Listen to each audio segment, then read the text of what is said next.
हमारे यहाँ फर्नीचर, पलंग, सिंगारदान, सोफा सेट, अलमारी, dining table, fridge, computer table और दीगर कंपनियों के फर्नीचर दस्तियाब है। एक मरतबा तशरीफ लाकर खिदमत का मौका दे। प्रोप्राइटर मौलाना शबीर साहब, deluxe furniture mall and home appliances, fruit market के सामने, माल्टेगरी रोड, कामठा, नांदेड़। अस्सलाम वालेकुम नाज़रीन, नांदेड़ उर्दू न्यूज़ में आपका इस्तकबाल है। चलिए नज़र डालते हैं आज की अहम खबरों की तरफ। नांदेड़ के सरकारी हॉस्पिटल के सिविल सर्जन ने कोरोना का अपडेट जारी किया है, जिसमें बताया गया है कि 2844 सैंपल्स की जांच की गई, जिसमें 183 पॉजिटिव मरीज पाए गए हैं।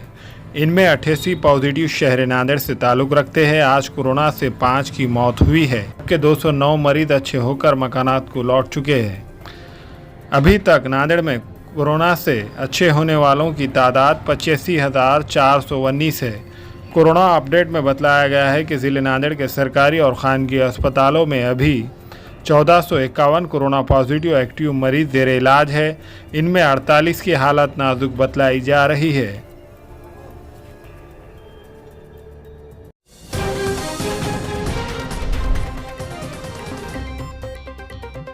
नांदेड़ शहर के एक ताजिर ने सुबह के वक्त इसके 8 लाख रुपये से भरा ब्याग दिन दहाड़े शिवाजी नगर ब्रिज पर लूट लेने की कहानी पुलिस को सुनाई, मगर पुलिस ने फौरी हरकत में आकर इसकी झूठ का पर्दाफाश किया। तफसीलात के मुताबिक शहर के सोमेश कॉलोनी का रहने वाला गणेश पतंगे ये सुबह 9:30 बजे के करीब शिवाजी नगर पुलिस स्टेशन पहुंचा और इसने कहा कि वह 8 लाख रुपये का बैग लेकर शिवाजी नगर ब्रिज के पास अपनी मोटरसाइकिल पर जा रहा था। दो लुटेरों ने इससे रोककर चाकू की धाक दिखाकर इसकी रकम लूट ली। 8 लाख रुपये की रकम लूट लेने की शिकायत को लेकर वो पुलिस स्टेशन पहुंचा। इस वाक़े की इत्तला मिलते ही पुलिस के आला अहदेदारान भी शिवाजी नगर पुलिस स्टेशन पहुंचकर तहकीकात में मसरूफ़ हो गए। पुलिस को शिकायत कुनिंदा गणेश पतंगे की बातों पर शक हुआ और पुलिस ने इसके साथ सख्ती से पूछताछ की तो इसने कबूल किया कि इसके साथ कोई लूट का वाक़या पेश नहीं आया।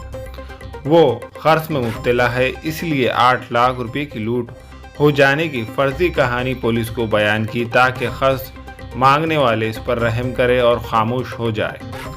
पुलिस ने भी इस मामले में वजाहत की और कहा कि शहर में कोई लूट का वाक़या पेश नहीं आया। लूट की झूठी कहानी बयान करने वाले पतंगे के खिलाफ कार्रवाई की जाएगी।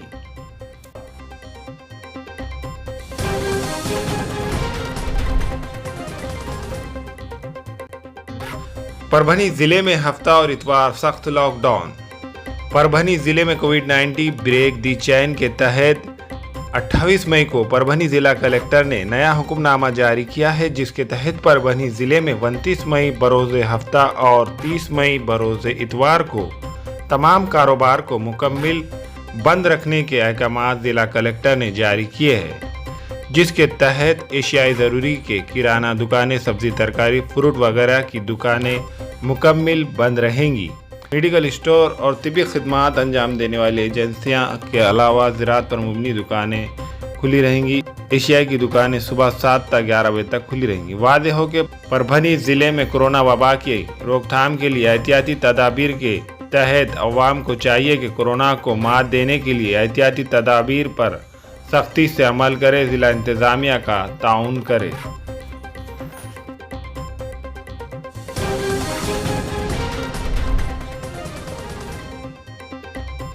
मानवत में दौरान कर्फ्यू कारोबार ताजिर के खिलाफ केस दर्ज। कोरोना वबा के पेश नज़र लॉकडाउन है और इसी दौरान तमाम दुकानें बंद रखने के अहकाम दिए गए हैं ताकि कोरोना पर काबू पाया जा सके।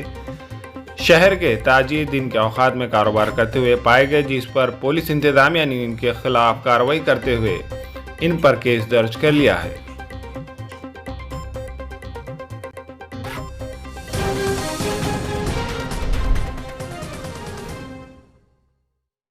नागपुर में रेमडेसिविर इंजेक्शन की कालाबाजारी करने वाले 3 आयुर्वेदिक डॉक्टरों को पुलिस ने गिरफ्तार कर लिया है। नागपुर शहर व ज़िले में अब भी कोरोना की वबा का जोर बरकरार है, इसलिए मरीजों के इलाज के लिए सरकारी खानगी अस्पतालों में रेमडेसिविर की ज़रूरत पड़ रही है। इंजेक्शन की किल्लत की वजह से इसकी बड़ी पैमाने पर कालाबाजारी हो रही है।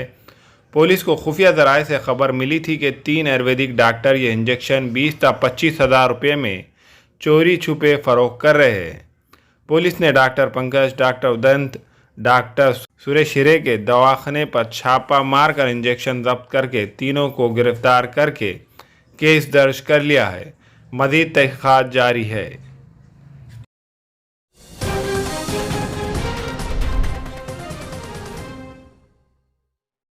8 घंटे दुकानें खुली रखने की इजाज़त दी जाए। व्यापारी महासंघ ने उद्धव ठाकरे को खत लिखकर पूरे महाराष्ट्र में दुकानें हर रोज़ 8 घंटे खुले रखने की इजाज़त दी जाए। व्यापारियों ने यह भी मुतालबा किया कि दुकानदारों का बिजली बिल और प्रोफेशनल टैक्स पूरी तरह माफ़ किया जाए। कोरोना की वबा में सख्त लॉकडाउन की वजह से व्यापारी तबके का भारी माली नुकसान हो रहा है। दुकानों का किराया, नौकरों की तनख्वाह, टैक्सों की अदायगी बहुत ही मुश्किल हो गई है। कारोबार बंद है, फिर भी नौकरों की तनख्वाहों और दुकानों का किराया अदा करना पड़ा है। लॉकडाउन से ताजिर बिरादरी की मईशत बुरी तरह बर्बाद हो रही है, इसीलिए 8 घंटे के लिए बाजार खोले जाए।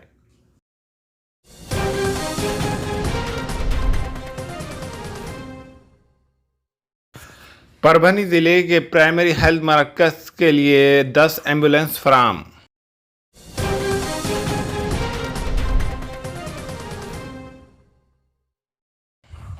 रियासत के 30 अजला में पेट्रोल 100 के पार। मुंबई में 99 रुपये फ़ी लीटर हर रोज़ दाम बढ़ने से अवाम परेशान।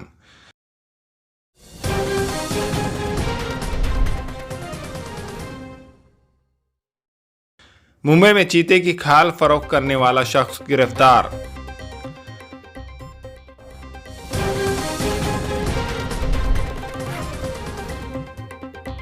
जलगांव जिले में तूफानी बारिश से केले की फसल को भारी नुकसान। जलगांव जिले के मुक्ताई के अचंदा इलाके में गुज़िश्ता रोज़ तूफानी बारिश के बायस सैकड़ों हेक्टेयर ज़मीन की केले की फसल तबाह हो गई। किसानों की जानिब से पंचनामा करने और मुआवजा देने का मुतालबा किया गया। इस दौरान सरपरस्त वज़ीर गुलाबराव पाटिल ने मुतासरा इलाके के 100% पंचनामे का अहकामात जारी किए। इस तूफ़ानी बारिश में किसानों का भारी माली नुकसान होने की खबर है। किसानों ने पंचनामा करने और मुआवजा मिलने का मुतालबा किया।